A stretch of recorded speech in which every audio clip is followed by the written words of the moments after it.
The three-day Africa Energy Indaba gets underway in Cape Town today. The Minister of Mineral Resources and Energy, Gwede, Mantashe, is expected to deliver the keynote address at the event. Various industry role players, including government, investors, industry experts and energy users, will get together to discuss and pursue lasting solutions to enable adequate energy generation across the African continent. Our colleague Liabo Setho is on the story and she joins us now live from Cape Town. A very good morning to you, Liabo. This is always a very an event of high interest among energy stakeholders. What's happening today where you are? Good morning, Desiree. Of course, this is always an important one given the energy challenges that we face as a country and also as a continent. You'll remember that most of last year, we had so much load shedding, and I know that our viewers at home want to know what is on our energy plate, what is our energy policy looking like, what is the government planning.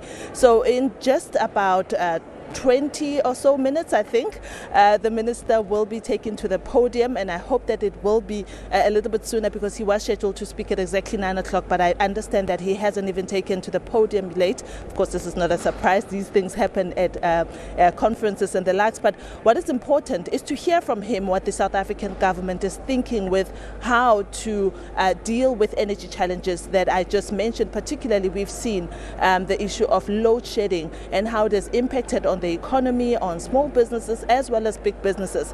This is also important, Desiree, in the light of investment that we are expecting in the country. We are in a recovery mode, an economic recovery mode, one would call it, because you know that we are just transitioning out of COVID, although it's still there, but it's not at the same level, and the economy obviously had been ravaged by the pandemic. So we want to know what does the government plan to do with regard to energy certainty. You'll remember that investors want to make sure that where they put in their money, where they're setting up all their factories and businesses, that they will be able to have electricity. How many of those businesses also will find out are willing to go off the grid because of the unreliability of the system?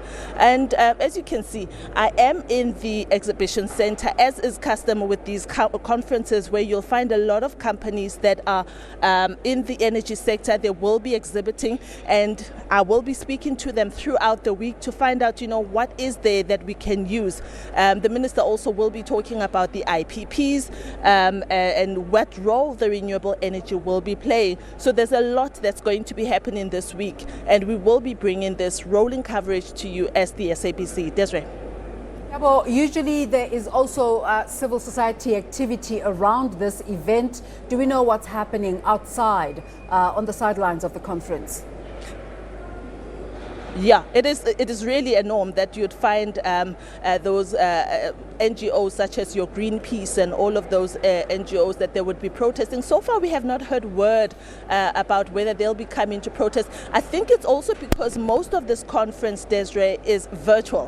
While you may see a hive of activity around me, but a large element of it is virtual. You know that the world has moved to virtual, so there will be some activity that is happening in person, like the minister's speech, and then there will be a couple of sessions that will be happening virtually. So our viewers, if they want to follow that, they'll be able to do that. So I think because of that, the protests might not be as intensified as they would normally be. But you're absolutely correct. There normally is a protest action that happens, people who are anti this or anti that, they normally do go outside and protest while the conference is happening inside. Desiree.